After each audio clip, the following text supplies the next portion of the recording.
लोकसभा में नेता प्रतिपक्ष काल तक जो रवैया अपनाए थे, देश की एग्जामिनेशन सिस्टम को अमान्य करना, उसको सेम कहना, उसको रबिश कहना, यह उनकी बौद्धिक स्तर का प्रमाण करती है। मर्यादा में रहते हुए अपील करना चाहता हूं कि आपने देश को ठेस पहुंचाया है, देश में अनर्की खड़ा करना चाहे, देश में एक सिविल अनरेस्ट हो, ये उसके आपने षड्यंत्र किया, देश आपको माफ नहीं करेगा। सुप्रीम कोर्ट की इस ऐतिहासिक जजमेंट के बाद फिर कहूँगा, सत्यमेव जयते, सत्य कभी छुप नहीं सकता है। विरोधी दल की भूमिका आज की सुप्रीम कोर्ट की जजमेंट के बाद भी स्पष्ट हुई। नीट की मामला जब सामने आई है,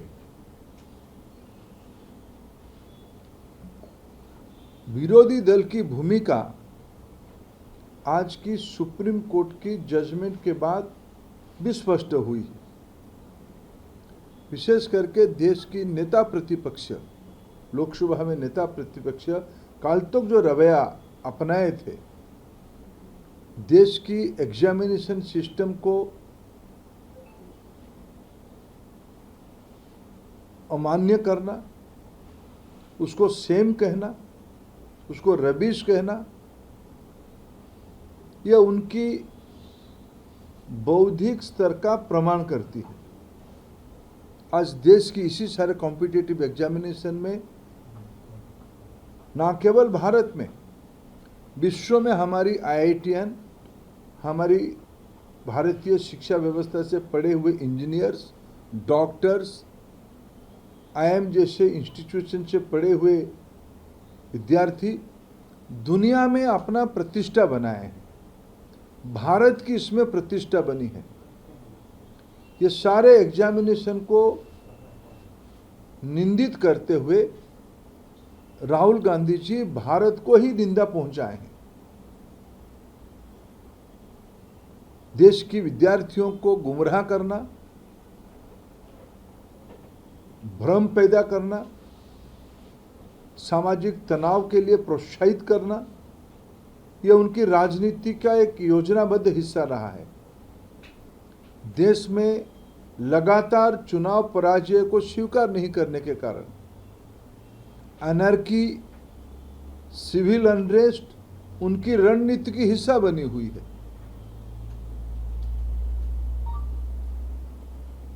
मैं उनको अपील करता हूं, पिछले दिनों में देश के अंदर और समूचा विपक्ष की जो लोग, जिन लोगों ने इस गैर जिम्मेवाराना कामों में लगे थे, इन सबको मैं अपील करना चाहता हूं, कम से कम देश की नौजवानों को, देश की विद्यार्थियों को, उनकी अभिभावकों को वो माफी मांगना चाहिए।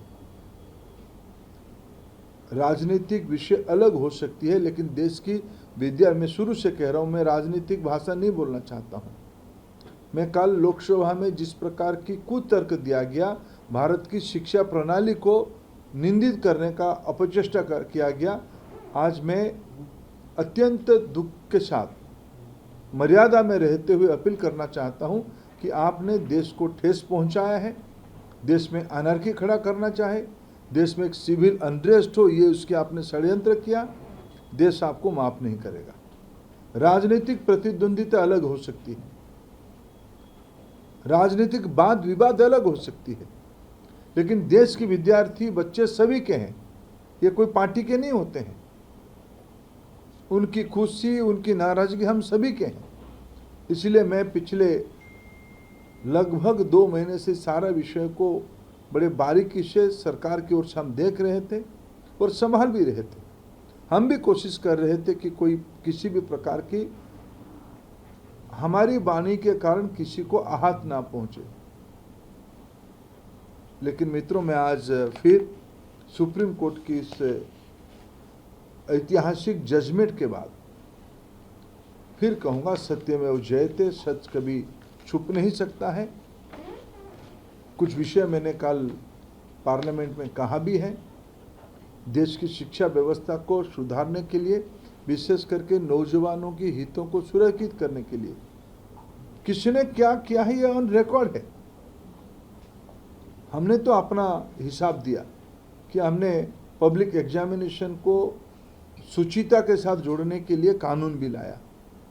जिन लोगों ने 2010 में कानून ला के वापस कर लिए उनको ही उत्तर देना पड़ेगा किसकी दबाव में आपने कानून ला के आप उसको वापस किए थे।